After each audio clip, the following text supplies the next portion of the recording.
so we guys got some moves. Anybody else got moves? Who's that sexy thing I see over there? That's me. Woo! Standing in the mirror. Awesome. Thanks, ladies. That's one of my favorite songs. Remember we talked last night about those haters and the people that want to naysay and all that? That's the song I play. I wake up every day and I think, if I were you, I'd want to be me too. So it's my kind of like clap back. So how is everybody? Good. So I want to do some shares. I want to know how last night went. I want to know, what did you learn, or what was your biggest takeaway from, maybe sharing what your offer. Some of you that weren't here last night, we actually were talking about when you are offering services and programs and products, have somebody else sell you your stuff. Because the perspective shift that you can get from that is monumental. And so the homework was, write out what your offer is and your price, and have somebody switch with you and sell you your program. I think that this is so essential because we get so stuck and so focused on, here's what I have to offer, and I hope that the market will bear it, and oh my gosh, what if, and all this stuff. But actually, if you open that up and you have somebody reflect it back to you, you can see how valuable you are. So, who wants to share? Who wants to share about what they learned, what they discovered, maybe what came up from them yesterday? Am I going to be the only one up here talking? Raise your hand. Come on. I'll stand next to you if you want to share. She'll hold your hand with the microphone. I'm going to wait till somebody shares, so we'll stand here. All right, there we go. I didn't know I was supposed to share with somebody last night. I wrote it out. Okay. Here, hand it to me. All right. Give it to me. I'll sell you on you. And I'm a really good salesperson, so look out. I'm sorry? I'm really good at sales, so let's look out. When I work with individuals like you, we will identify your big goal or dream with absolute clarity. How much would that be worth to you? That'd be worth a lot. I'm sure there's a lot of things that you're not really clear on in your big goals and visions for the next few years. No, I struggle with that, trying to narrow it down. And I bet sometimes it can be really difficult when you're like really focused and looking at it, but you don't have the outside feedback and perspective of maybe tweaks. And sometimes I think I want to do things, but I'm not sure I will be able to, but I still want to do it. Yeah. And I think that probably is true for a lot of us, because I know for me it is as well. There are times, I have big goals, and people would think, oh my gosh, you really struggle with that? And I do. And I've been there in the same place that you are. But what I do know is that I know the route to the top of the mountain. And I know how to guide you from point A to point B. So we're going to identify the number one obstacle getting in your way. Are you aware of some of those obstacles? I know last night we did some work around this. Did you come up with something that's been getting in your way? Fear. Fear of what? Fear of failure. Who else in here is afraid to fail? I put 2 hands up because I'm totally all in with that. I completely agree. Do you know how scary it was to put on this event in another city and fill it for complete strangers? It was scary. And I risked a lot of failure. And a lot of people didn't show that we're going to be here. I had more people on the list. I had a lot of things. And when I really thought about it, this isn't a failure. This is my people. The right people are in the room. So I get what it feels like to be afraid to fail. So we're going to walk through that together. And then you're going to rewrite the way you think about yourself and create a new self-image. What would it feel like to wake up and look in the mirror and go, wow, I am a rock star? I'd feel like a rock star. Who's laughing over there? Do you not wake up and look in the mirror and say, I am a rock star? Because let me just tell you, I do that. How would that feel? It would be the most wonderful feeling in the world. Awesome. And we're going to do all of this in 20 days? 27. 27 days.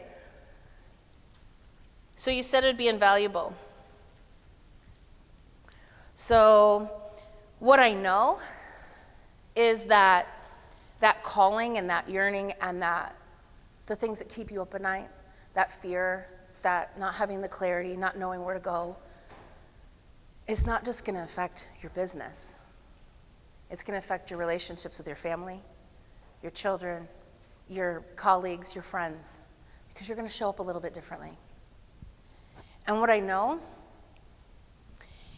is that in those 27 days, people are going to see the change in you, and they're going to want to work with you as well, because they're like, wow, I've seen what you've done, and now you know the route to the top of the mountain.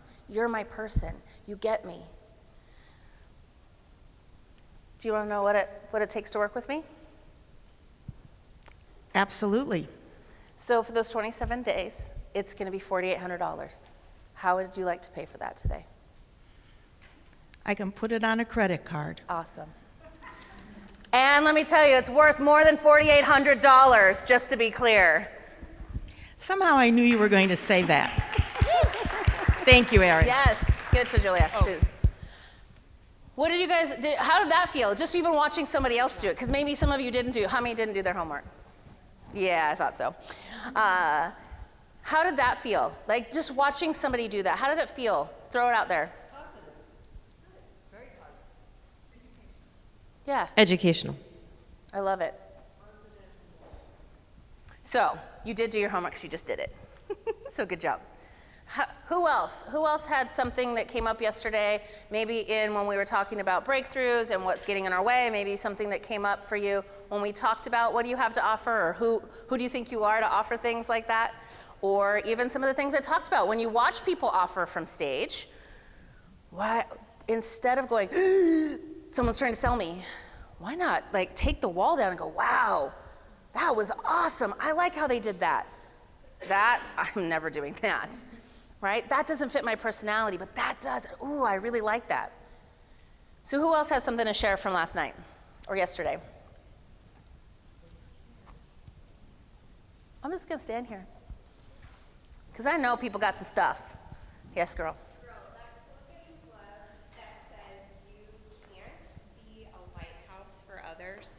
I don't really need a mic, but here we go. Your quote that you love that says, you can't be a lighthouse for others if you can't keep your own lights on. I think that would really apply to almost every single one of us that are working one-on-one with clients. Those are fighting words for people's health, for people's mental health, for their image, for everything about them, for their marriage, their family, the kids, right? And as women, I feel like we just endlessly pour out for others, and we're like drained. Yeah. So when you can fight for someone and say like, can you keep your own lights on? How are you gonna make an impact if you're drained, baby? That, to me, those are some closing words. Thanks. It's good. Yeah. It's true, because, we all have been around that salesperson that has that commission breath, right? They're like so desperate to sell you, you can feel it when they like come near you, right? And so when you can't keep your own lights on, that's what you're producing. So then when you're like, I'm so amazing, this is so awesome, come and join me, please pay me because I need the money right now. That's what comes off. We felt it, right? Come on, right? We've all felt that. So it's important for you to have a sustainable business so that you don't have those feelings when you're asking for other people's money, right? When you're asking someone to invest in themselves. The other thing is, which I love, is the full circle. If you do not invest in you, do not be pitching anyone to invest in themselves. That is not okay. Yes. Because it is one thing to say, yes, please, I'm amazing, I got all this. But I have like 5 different coaches in different areas. After I leave here, I'm hiring a personal trainer and a health nutrition coach. And because I know that my body's been run down for the last month trying to do all this stuff, and I was like, oh, I need some support. And I have a business coach, I have a sales coach, I have specific coaches for specific things, because it's things I want to get better at. Did you hear that, guys? I said I have a sales coach, and I just sold somebody her program back for more money, right? I am great at sales, but I want to be better. So I'm always investing in myself. Now, the cool thing is, when you do hire a coach, it's so much easier when you're going to pitch somebody. So if you say, hey, my program's $4,800, and they go, oh, that's a lot of money. And you go, I know. Like I shared yesterday, I paid $20,000 for a video to be a Facebook ad. Talk about it. That's a risk, right? And when I say that, I'm like, I know that same feeling in your gut when you have that calling that you want to work with that person and you don't know how you're going to do it. I have been there. It's so much easier to say that. And what it does is the universe opens up the flow. So we're going to use some words interchangeably. I like to use universe, God, interchangeably. Whatever the word is for you, don't close your ears and go, I can't hear that word. Just you insert your own word on that one, okay? But the universe really is providing for you. When you put money out, money comes back. And I'll tell you, when you invest and you go, okay, that means I have to make this amount of money every single month so that I can pay my coach and my bills. Okay, I gotta get to work. It pushes you faster and quicker. And I'm telling you, you get faster results because of just that energy. And every time I've invested in myself, of course, right before that, I said things kind of fall apart and I had to rent a U-Haul truck to drive across the state, right? So the obstacles come up to test you, but then you go, no, this is what I wanted. I'm staying with it. I'm not talking myself out of it. I'm not self-sabotaging. I want this. The minute you do that and you command that, those obstacles disappear and the money flows.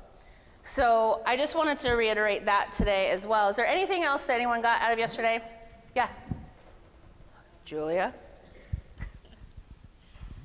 So the exercise with the chopsticks and the business card? Yes. What was really interesting is that I do this for a living and I coach other people on this, and so I wasn't getting anywhere. And you said you're focusing on the obstacle, not on where you want to be. It's like, oh my gosh, here I am, and this is what I tell other people all the time, and I'm not getting it. So it was just kind of an eye-opener. It was really good. And it's a visual I won't forget. Yeah, and I keep, so the things that I have, this is a trigger mechanism. That chopstick that you take home, if you chose to take it home, there's more if you want to break some and try to do it again. I have trigger mechanisms all over my house, all over everywhere I go. This is a constant reminder for me to receive love from others and for myself. This was something when I broke through my self-worth and not being enough, like I shared yesterday about not enoughness. This is a trigger for me to remember that. So it's permanent, so I look at it all the time. I've actually bent rebar with my throat. Wow. So the way this happens is there's a rebar that's probably about this wide, and you put it on the soft spot of your throat. You stand opposite of somebody else, and you count. You lean in, and you're holding it with just your throat. 1, 2, 3, and you commit, and you both push, and it bends it in half. On that soft spot that hurts, right? It takes you to that part of instinctually, I can't, no way, I can't do this. That fear mechanism of hurting yourself to then breaking through. I have that rebar sitting in my office. I have broken arrows. I was gonna try to get arrows and we were gonna try to break arrows, but we did not. I was like, liability insurance, yeah, I don't know. So chopsticks worked anyway. But it's true, I have those things around so I remember. I need triggers to remind myself of how powerful I am. Because not every day can I walk on fire, but I've done it. Done it twice, actually. And I don't remember that experience unless I have something in front of me that goes, oh yeah, remember? Right now you're coming up against the wall and you don't know what the next step is. And remember, you walked on fire, girl. You got this. So take these things and use them as trigger mechanisms because they really help. And I'll tell you, the first time I did it, I tore the thing 6 or 7 times and the person came up to me and whispered, "You want to do it the hard way, huh?" And I was like, that's my freaking life story. I always do it the hard way. And I was like, ah! I was more angry, but that's the thing. Those are the things that we don't realize that are getting in our way, right? That it was so obvious. And I was like, oh man, okay, I'm gonna do it the easy way. I have the easy life. So I have an easy button on my desk to remind me that's easy. So those are important things. Taking these experiences and making them real and putting them into your everyday life, because that's really important for you. Like, who was it we were sitting outside, we're talking about, instead of looking at your failures, we look at the successes that we've had and really examine it and use those things to propel yourself forward for your next goals.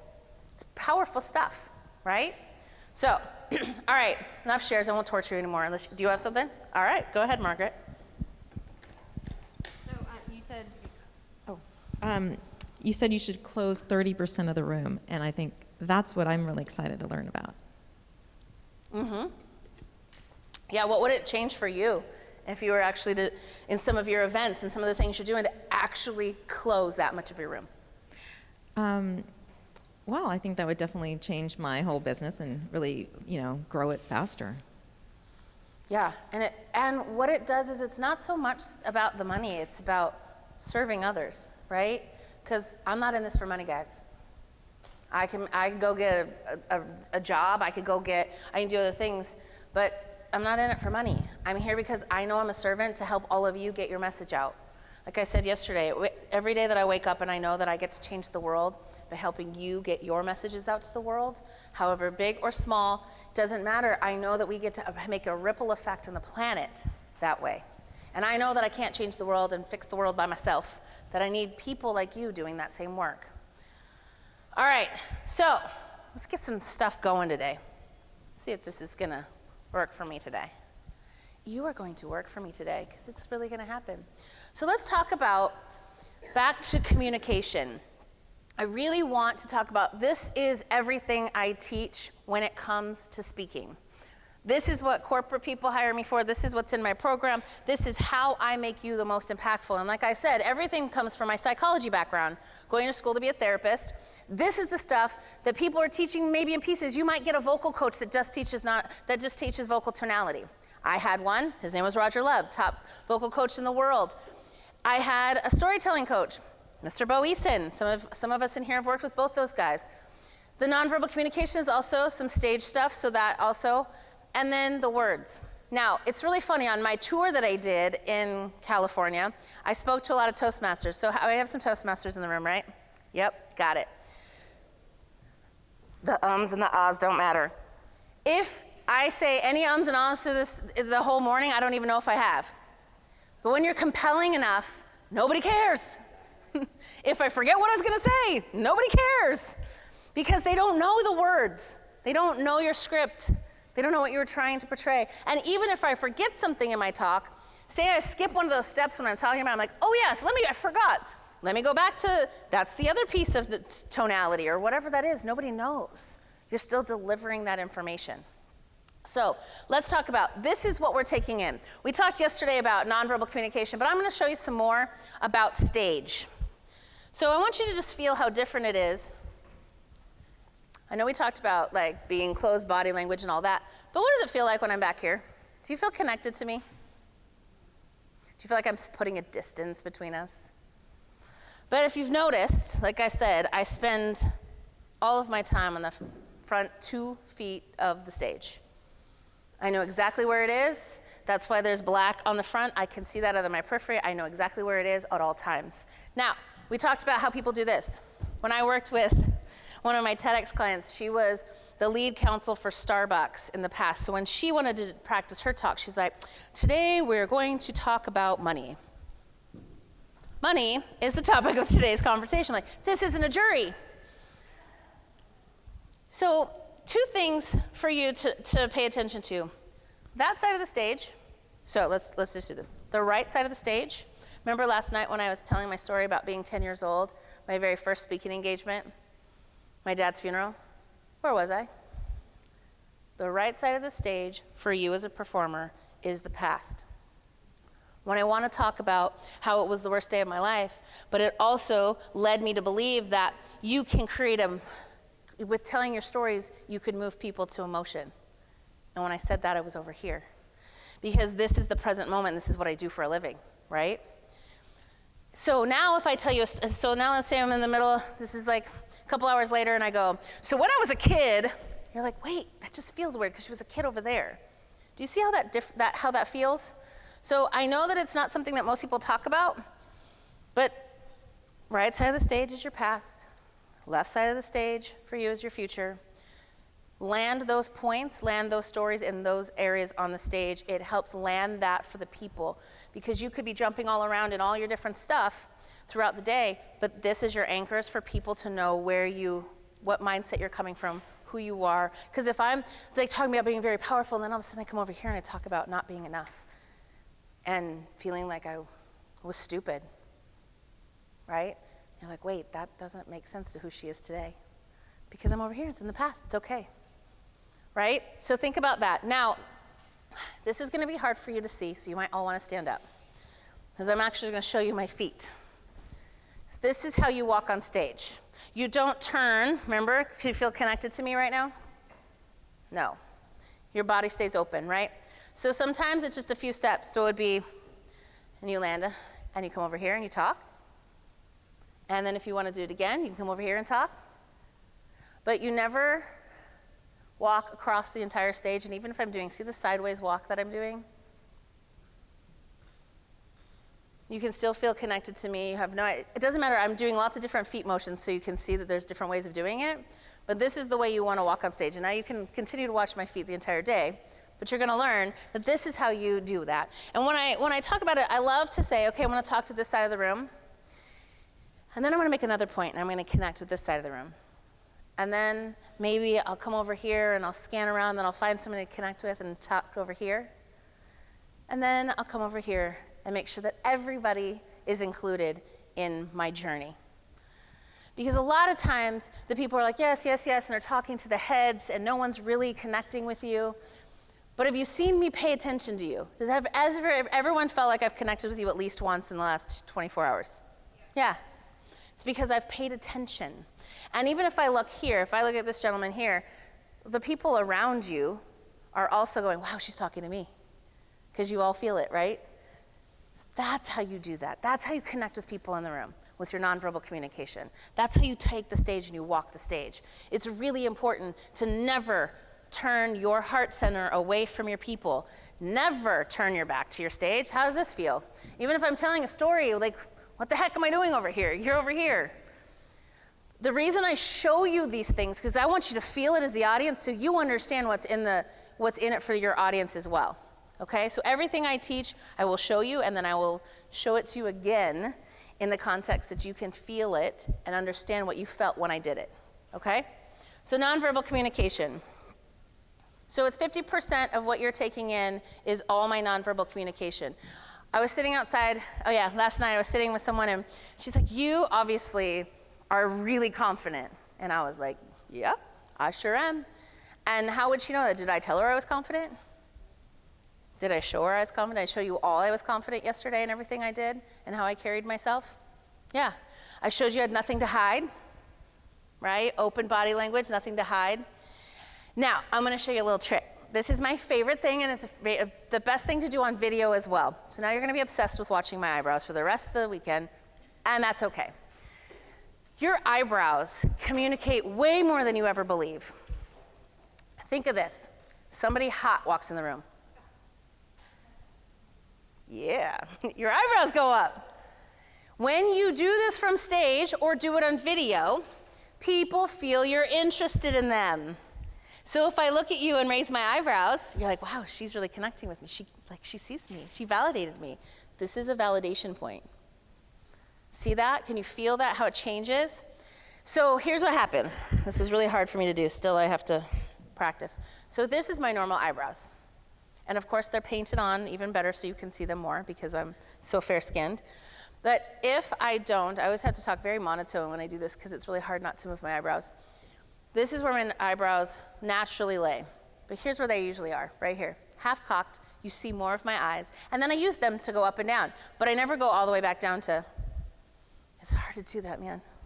It's such a habit. This is it again, right?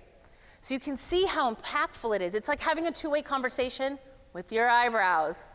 Who knew that your eyebrows were so important? But this is the little keys that you have no idea that are either affecting you in a positive way or a negative way. Because if I was to sit here, let's see if I can even do this without animation either, and just really have a conversation about how important body language is and nonverbal communication and facial expressions are, and I wasn't showing you any, you're like, what's going on? When someone says they're happy or they're telling a happy part of their story, what are they? Oh yeah, I was so happy, it was amazing. When you do that, we're talking about nonverbal, if I say, it was the saddest day of my life, we do this. This is what people do. Because we're up here on a show, and the problem is, instead of going, It was the worst day of my life. My daddy's funeral. But I was so excited to share with everyone the stories of my dad. Do you see that? I'm in alignment with my body language and what I'm feeling. If you're happy and you know it, let your face know it. Or have face show it. Because it's like, I see people like, yes, it was so amazing, it was awesome, and they just keep talking and they're doing this thing, but they never smile about it. If you're reading something, if you're memorizing it, think about it. What were the feelings you were feeling? Experience them in your body. You just saw me take myself back to being 10 years old and actually being on the front of that room at my dad's funeral so I can get attached to what that felt like so that it comes off to you as real, because it is. But if I was in my speaker, persona, because so many people have a speaker persona, and I was like, yeah, it was the worst day of my life, man. It just doesn't feel real. And that's what you see a lot of. So bring your full self to the table. Bring all of your emotions, all the things you feel. When you're feeling them, when you're talking about them, feel them, be there. Now, I'm not saying cry on stage and fall apart and like bawl and lose that, but there are some things, and we'll talk about that in storytelling, about what stories to tell and what stories not to tell. It's okay. It's okay to be, oh, Debbie's not in here. We do this thing that my girlfriend and I and a couple of us, that we have to throw in words throughout the week. Okay, Amy, I was verklempt. So they make me throw in words that I have to say, and I was like, I was gonna say it. No one's in the room to verify it. But that's always fun too, to put people on their feet, like, give me something I have to say, and I'll throw it in there somewhere. It makes it fun. But truly feel your feelings, be up here, and let people know your authentic self. Now, one of the things about nonverbal communication and speaking in general, and I said bring your full self to the table, who you see here is who you see if you watch any of my videos.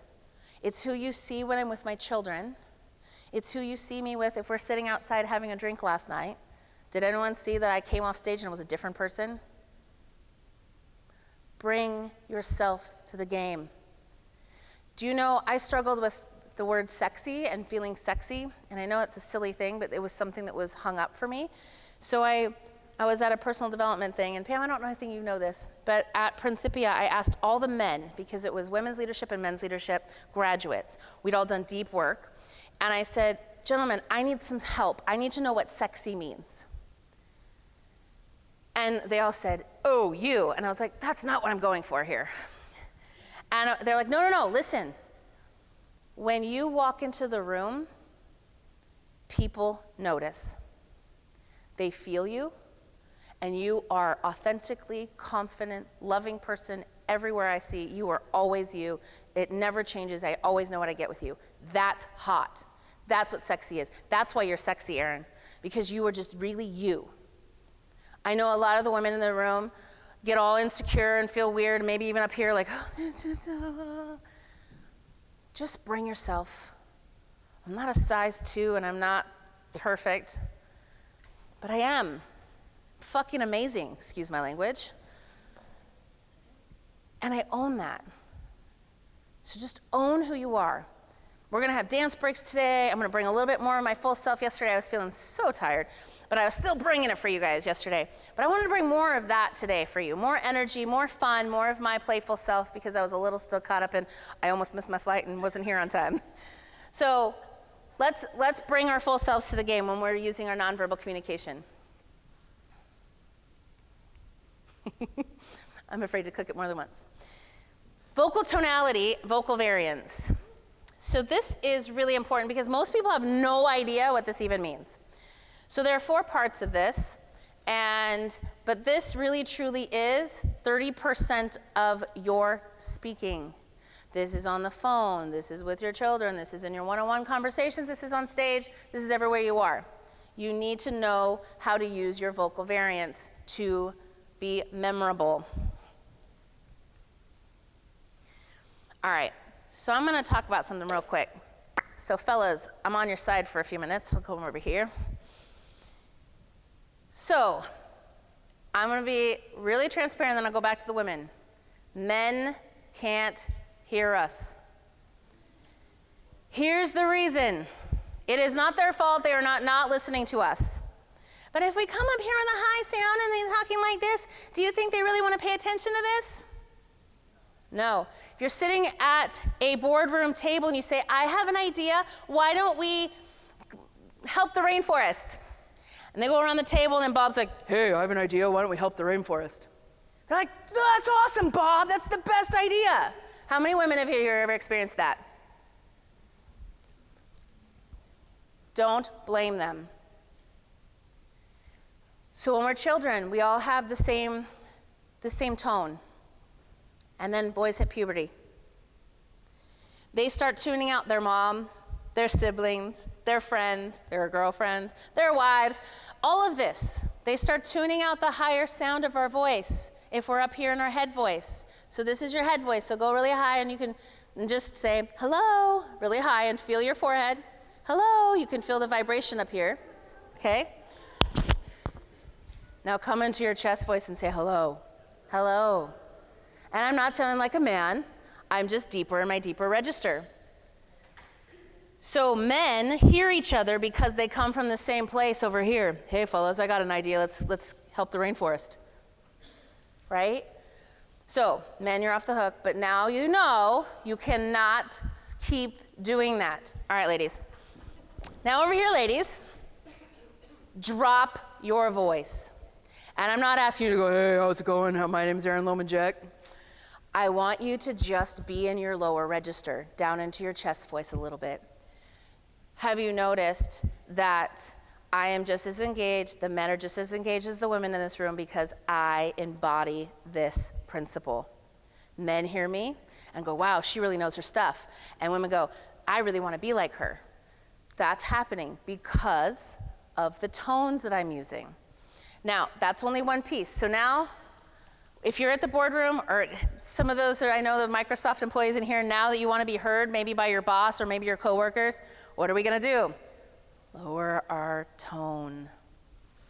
So, here are the 4 parts of tonality. And I learned this from Mr. Roger Love, celebrity vocal coach in the world. Like, I didn't study voice and I didn't do singing and I didn't do any of that. I'm a mean karaoke star, let me just tell you that. Even Amy could attest that when we go to do karaoke, I'm always up in front and I'm not the best singer, but I am a performer. I'm like getting everybody dancing, I'm running around the room. My girls are back there doing my backup dancers, it's hilarious. I'm bringing entourage.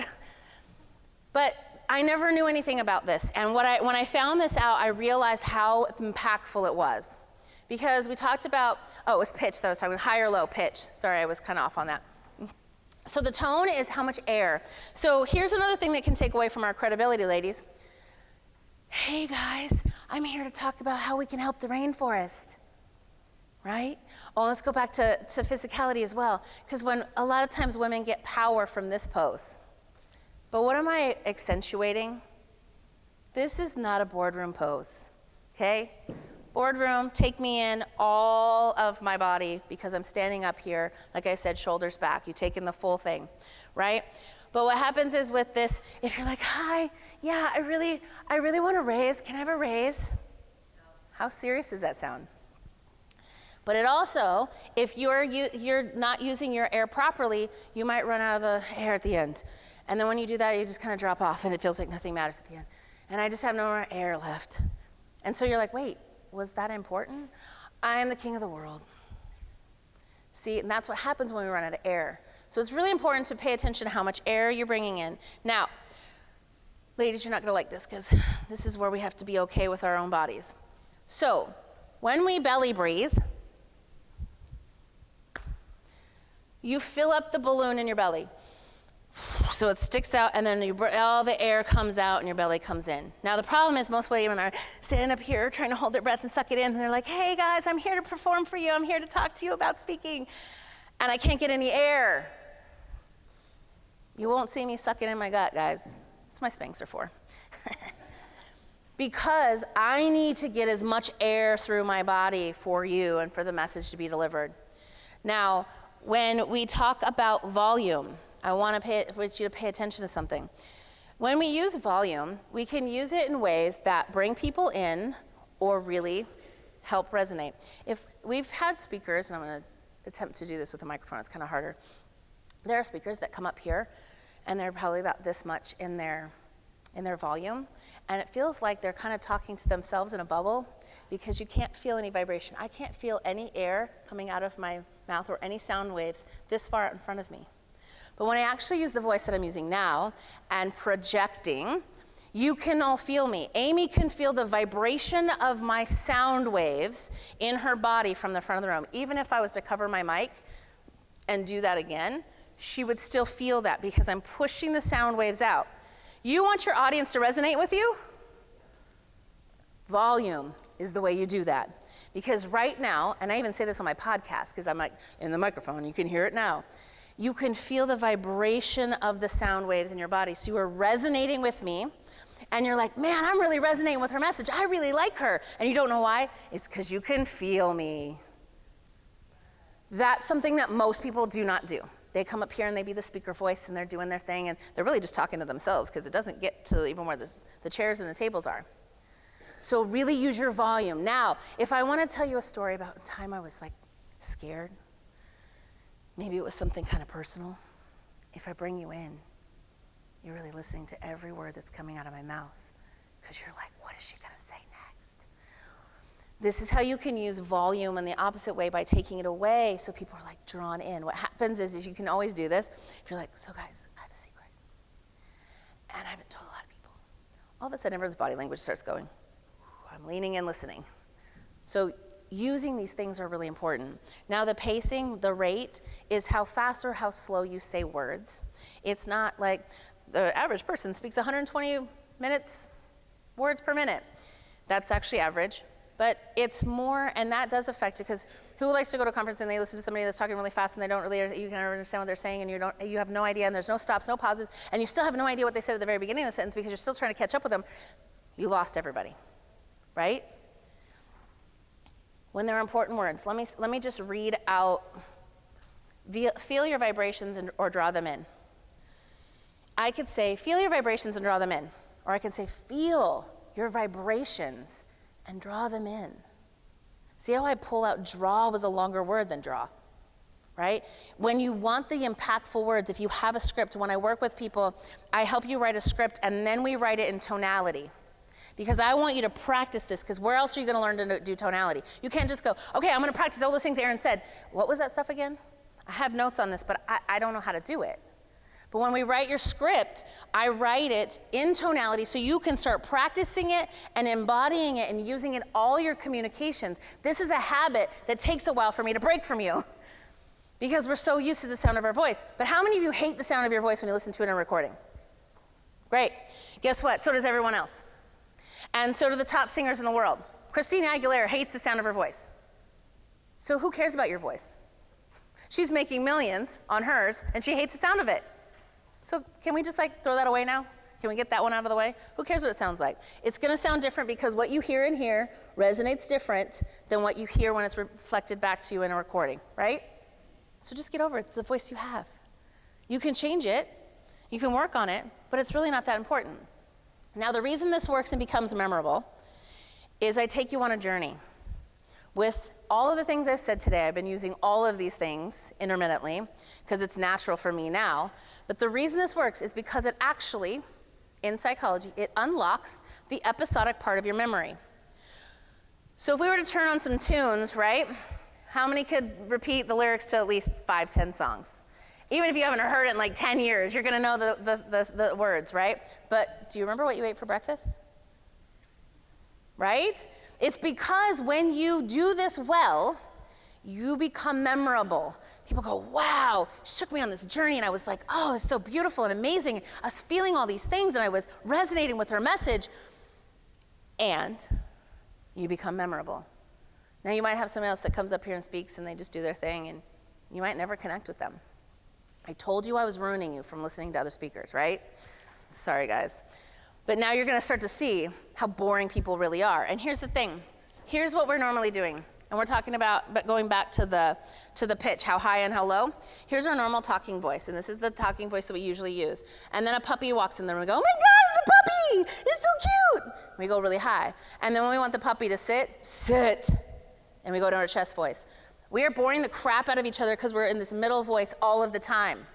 You are boring all of your clients, your customers, your colleagues, your family. You're boring them.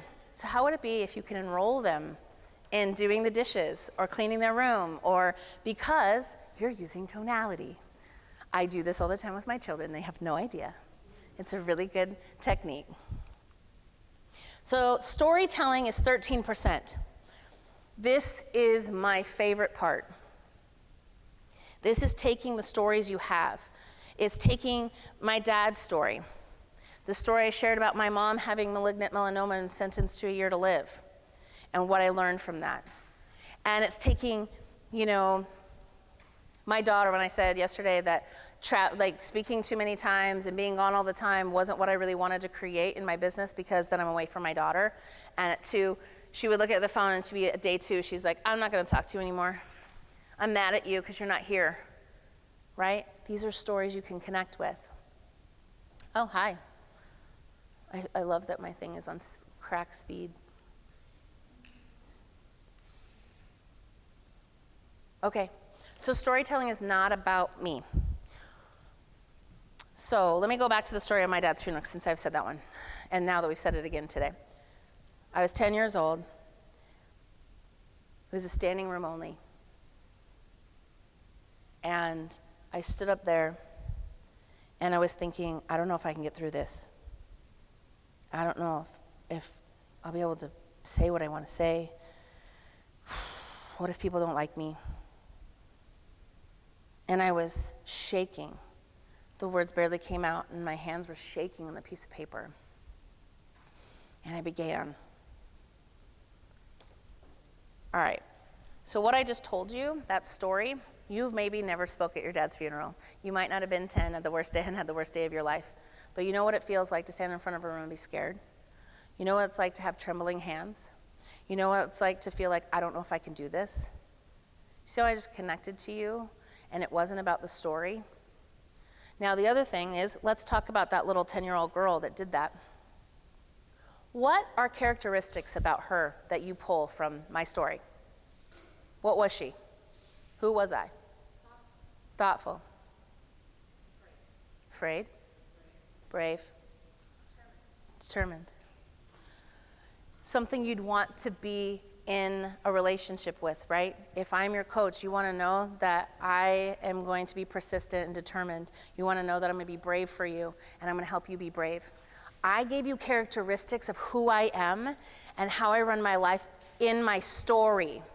I didn't stand up here and tell you, yeah, look at me in my yacht. It's so awesome, look at me, look at me. I woke up this morning, I got up, I opened my water bottle and I took a drink, and then I got up and I put my shoes on, and I, me. That's what most people do in storytelling. We've all seen it, right? Look at me, look at me. You don't have to do that. When you tell your story in a way that connects with every single person, I said you didn't have to experience that to understand what I was feeling, right? And you connected with me. But you also connected with all these amazing characteristics about who I am today because of that. So you don't have to brag. Your story does it for you. They get to make the decision about you on your story. So that is where they will be more enrolled in you, because they made a decision that you were brave. I didn't tell you I was brave. You told me I was brave, right? Does that make sense? Yes. So the 3 things that I say are the most important thing in connecting with any human on this planet. What was I thinking? Who has thoughts in here? Everyone's hands be up, come on. Who has feelings? Even you men, I know you have feelings. And you've experienced shaking. You've experienced, okay, let's talk about this, guys. Have you ever been so angry that your fists ball up, chest gets tight, and that vein starts popping on your head? Who in the room has felt that? Right? So they don't have to connect with what you're telling them in the story, but they connect with you as a human. That is the piece that people are missing in storytelling. They're connecting with you as a human because you get them, right? So these are the 3 things that are most important. And now let's talk about this, male versus female. Most males are thinkers. If I say, honey, how are you feeling about your grandma's death? He went, I don't know. And I said, well, what are you thinking? And he's like, I'm thinking I really miss her. This is why we're different. However, there are some women that are thinkers and feelers, right? We have both sides of both men and women have both sides. So being able to talk about both those things, even if it's the same sentence. I was thinking I wasn't good enough. I was feeling I wasn't good enough. And you can say them back to back and no one notices. Because it didn't connect with them the first time, but it connected with them the second time. Those are the most important things, because we really want people to understand you. And that's what those signs were. For the people that weren't here, this isn't about the Me Too movement. This was created before the Me Too movement. I still own that. Anytime someone shares a story that you feel like, oh yeah, been there, me too. This is the perfect opportunity to reflect back. And when you have other speakers up here, it helps them to know that their stories and what they're talking to is reflecting in you and you're really getting it and it connected with you. This is really great feedback for other people. And lastly, here's why this works so well. Because it actually releases chemicals. So yesterday we talked about the chemical releases when we're in fear and when we're scared and we're up here and all those things are happening. When you tell your story, think about this. If you sit on the couch with a girlfriend, you're having a glass of wine, or fellas having a beer at the bar, you're telling a deep story maybe about your childhood, your past. You get really connected with someone. You're like, I'm going to share a little bit about myself, right? I'm going to share with you about how I faced eviction at the beginning of my business. It was 2 years in, and I wasn't selling. And I didn't understand what was wrong, and I remember being on my son's floor going, God, I'm such a failure. I don't know what is not working. And my husband walked in, and he dropped papers on the bed, and he said, go get a real job. Time's up. You had your opportunity. It looks like you need to go get a real job. In that moment, I really felt broken. He was saying what I thought in my own head anyway. It wasn't like he was being, discourteous. He wasn't being mean about it, but he's like, you make more money than I do. You have degrees. I'm a 17-year vet. I don't have a lot that I can provide in the real world. You can make more money, so go get the real job, kind of thing. In that, and I share that story with you, when I'm telling it, and it's intimate to me, I release my own oxytocin. Because you're revealing something very vulnerable and personal about yourself. Now, when I get you in that same story, you went, wow, right? And you got connected to something there. You start going, she gets me, and she releases her oxytocin. Do you know what oxytocin is the best chemical for?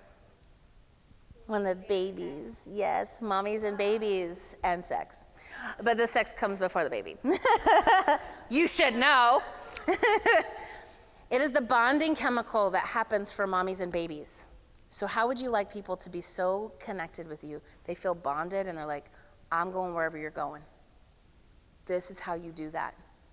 So when you do that, you release your own oxytocin. When they're in their story, when you tell a story well enough that I'm like, like when I said about anger, when you feel like, I didn't say, when I'm angry, my fist ball up, my chest gets tight, and my vein pops. I said, when, and you're now going, oh yeah, I do know when.